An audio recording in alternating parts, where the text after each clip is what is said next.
मढ़पूरियां माठ थी तकन नाहे तवार अची आसण उन जे उभे दिन मोछ सजण सब जमार डेई दुख दूर गया।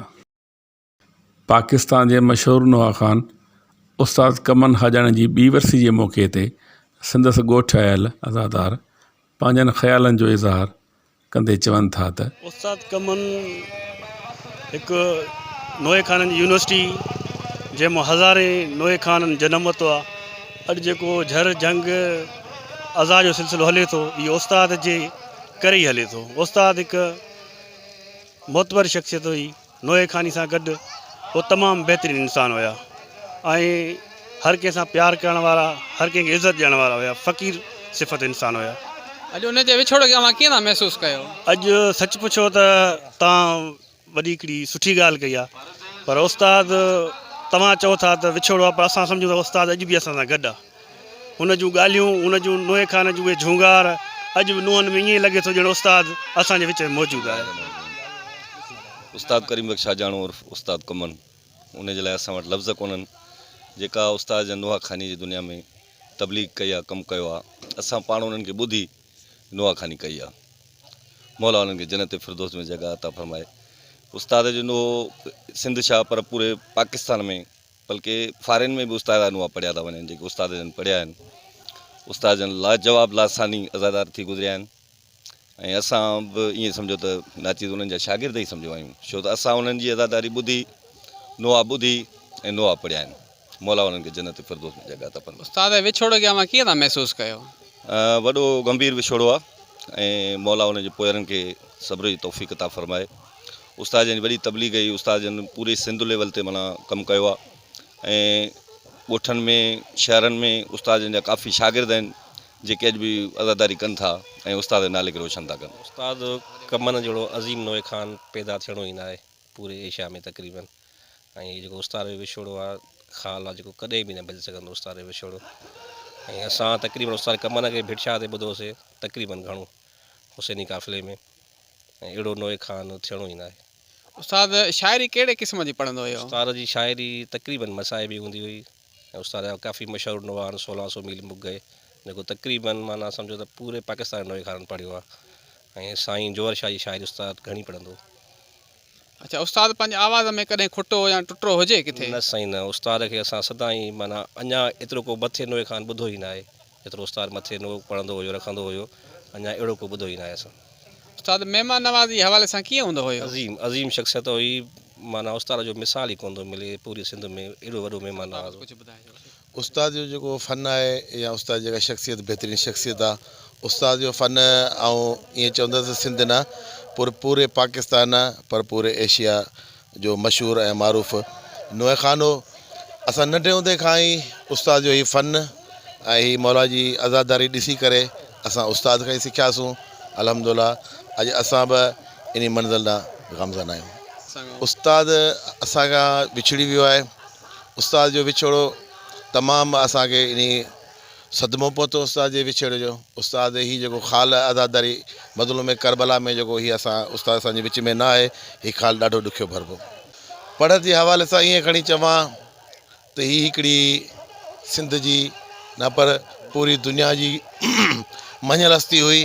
अहिड़ी पढ़ाई, बहितरीनु पढ़ाई इंशाअल्लाह, ऐं उहा साॻी पढ़ाई असां उस्ताद फैज़ में महसूसु कयूं था। उस्ताद कमन साईं सिंध पाकिस्तान नवाब हिकिड़ो नोए खानो, हिकिड़ो नवाब इख़लाक़ी जवान हो ऐं सॼी दुनिया जो उस्ताद सॾिबो।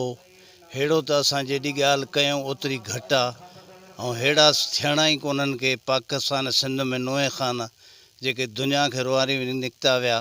हिन महिल बि दुनिया रोए पई ने उस्ताद कमन जे करे हिते पहुती आहे अचे, ॿिए जे लाइ कान आई। ऐं अहिड़ा सिंगार ॿिया पैदा ई न आहिनि थियणा हिन धरतीअ ते उस्ताद कमन जहिड़ा। उस्ताद जे विछोड़ खे त महसूसु कयूं त सम्झो ऊंदहि आहे मुल्क में। हिन खां पोइ ॼण का नोए खानी नज़र नथी अचे, पर अहिड़ा उस्ताद कमन त वरी मोटी कोन ईंदा हिन धरतीअ ते नी, जंहिंजो उस्ताद कमन को सॾाए।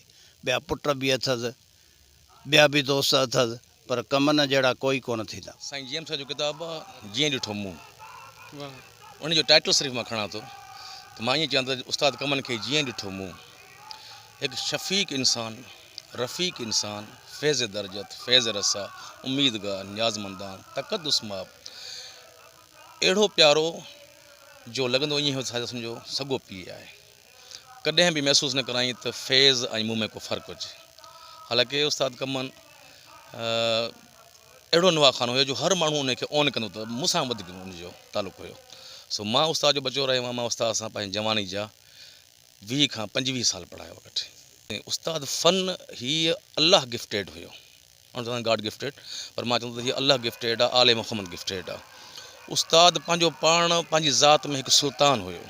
उस्ताद पंहिंजी ज़ात में हिकु वॾो नुहा ख़ान हो, ॾाहो हो, लफ़्ज़नि खे सम्झंदो हुयो, तर्ज़ खे सम्झंदो हुयो, धुन खे सम्झंदो हुयो, ख़र्ज खे सम्झंदो हुयो, टीप खे सम्झंदो हुयो, सुरनि मां वाक़िफ़ु हुयो। उनखे बाद में अहिड़ो उस्ताद जहिड़ो बहादुर नुहा ख़ान, उस्ताद जहिड़ो शींहं नुहा ख़ान मां पंहिंजी ज़िंदगी में न ॾिठो आहे न ॿुधो आहे। त उस्ताद जी फ़न जे हवाले सां अहिड़ो चवंदो नोहो कढण जो फ़न उस्ताद कमन खां पोइ तंग आहे। ऐं नोहो कढण खां बाद में पंहिंजे दोस्तनि खां राय वठणु, इशारो अखि जी इशारे सां पुछणु। ख़ासि करे मां ॾिठो हुयुसि त मूंखां नोहो मथे निकिरी वञे त उस्ताद हासिल ठीकु आहे, अॻियां वरी मां बि उस्ताद चवां ठीकु आहे। त ठीकु आहे त मुराद माना काई ॻाल्हि कान्हे का, परवाह न आहे, मथे चढ़ी वियो आहे त का ॻाल्हि कान्हे का, पुॼंदासीं।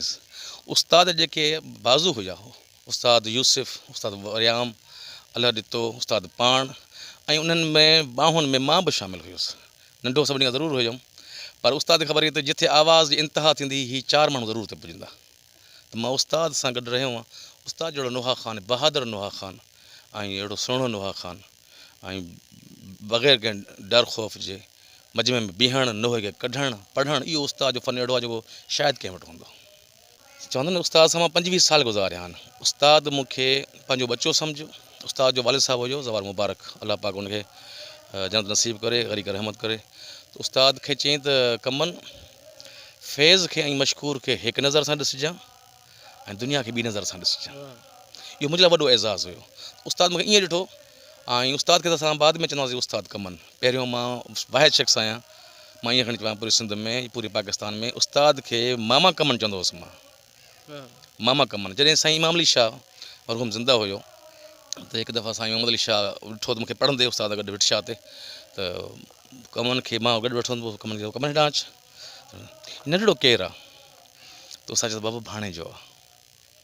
उस्ताद जो भाणेजो सॾणु मुंहिंजे लाइ इहो वॾो एज़ाज़ु हुयो। ऐं असां बि नंढड़े लाइ वठी उस्ताद खे पंहिंजो मामो कमन चवंदासीं, मामा कमन। पोइ लाज़मी आहे कहिड़ो लवाज़मात आहे, एॾी वॾी हिकिड़ी पर्सनैलिटी आहे त असां माण्हुनि जे साम्हूं रिश्तो ख़तमु करे सभ खां वॾो रिश्तो उस्ताद जो, जेको पीउ खां बराबरि आहे, पोइ असां उस्ताद कमन चवणु शुरू कयोसीं। त उस्ताद सां कचहरियूं अलाए केतिरियूं थियूं, हिकिड़ी का हुजे त यादि कयूं, विसारे न विसरनि उस्ताद कमन तुंहिंजूं ॻाल्हियूं। उस्ताद सां गॾु पूरी सिंध में पढ़ायमि, मुल्तान में पढ़ायमि, लाहौर में पढ़ायमि, ऐं कराची बि सिंध जो हिसो आहे। ॻोठ में, वस्ती में, वाहण में, कलंदर लाल शहबाज़, भिटशा, का जॻह रही कान्हे का, उस्ताद सां पढ़ायासीं। इहो मौक़ो मिलियो ऐं उस्ताद खां सिखण जो मौक़ो मिलियो। पढ़ाइणु पंहिंजी जॻह ते, छो जो मां हुनजो साथी बि हुयुमि, मां हुनजी टीम जो हिसो बि हुयुमि, मां हुनजो सेट जो माण्हू बि हुयुमि, पर मां गॾो गॾु शागिर्द बि हुयुमि। अॼु जेको बि असांखे इज़त बख़्शी आहे परवरदिगार, उहा सभु उस्ताद कमन जे तुफ़ैल आहे, उनजो सदको आहे। सही ॾिसो न, जब अहमद मुरसल न रहा तो फिर कौन रहेगा, वञिणो त हर कंहिंखे आहे, कुल्लु नफ़्सिन ज़ाइक़तुल मौत। पर असां माण्हुनि खे इतवार घटि हूंदो आहे, यकीन घटि हूंदो आहे। अगरि यकीन थी वञे त वाक़ई ईअं आहे जो कुल्लु नफ़्सिन ज़ाइक़तुल मौत, त माण्हू हे सभु अफ़रा तफ़री, मुंहिंजो आहे, पंहिंजो आहे, छॾे ॾियनि। उस्ताद कमन जो विछोड़ो ज़ाहिरी तौर ते वॾो हिकिड़ो ख़ाल आहे, नुक़सानु आहे असांजो ज़ाती। वञिणो त आहे, अलाह जो हुकुम आहे, अलाह जी रज़ा ते राज़ी आहे, इन खे चवंदा आहियूं दरज़ा इलाही, त उन अलाह जी रज़ा खे मञिणो पवंदो आहे। बाक़ी उस्ताद कमन पंहिंजी ज़ात में तमामु वॾो हिकिड़ो ख़ाल पैदा करे वियो आहे, जेको असांजी नुहा ख़ाने दुनिया में, असांजे हिन ॻोठ में, टंडरे में, या टनोली अकबर, या टनोली मेहराब ख़ान, या मेहराबपुर, अहिड़ो माण्हू वरी शायदि को सदियुनि में पैदा थींदो। बड़ी मुश्किल से होता है चमन में दीदवर पैदा। आज़ादारो उस्ताद कमन हाजानो नोहे ख़ानी जी दुनिया में हिकु इदारो हुयो जंहिं ज़िक्र हुसैन खे आम करण लाइ झरझंग केतिरा ई अज़ादार पुरसो पढ़ंदड़ नोहा ख़ान पैदा कया, जिन पंहिंजे आवाज़ ऐं अंदाज़ में अज़ादारी इमाम मज़लूम जे पैगाम खे आम कयो, जंहिंखे जाबिर अब्बास मल्ला पैगाम अज़ादारी नेटवर्क ज़रिए दुनिया जहान ताईं पहुचाइण जी कोशिश कई आहे। वो हर लाश ते झड़ दी सैन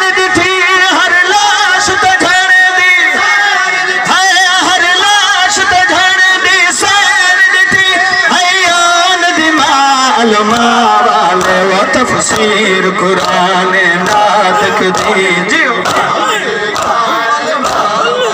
हाय हाय सदका सदा वसर हुसैन मुकानपुर सा कबूल फरमाए आया तफसीर कुरान नातक दीद बाजरदा अलमा वाले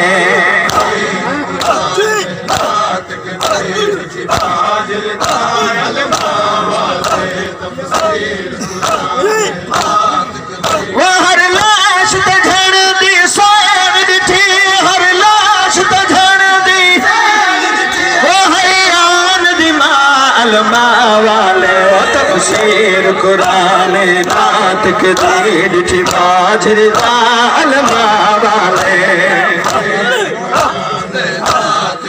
हाय हाय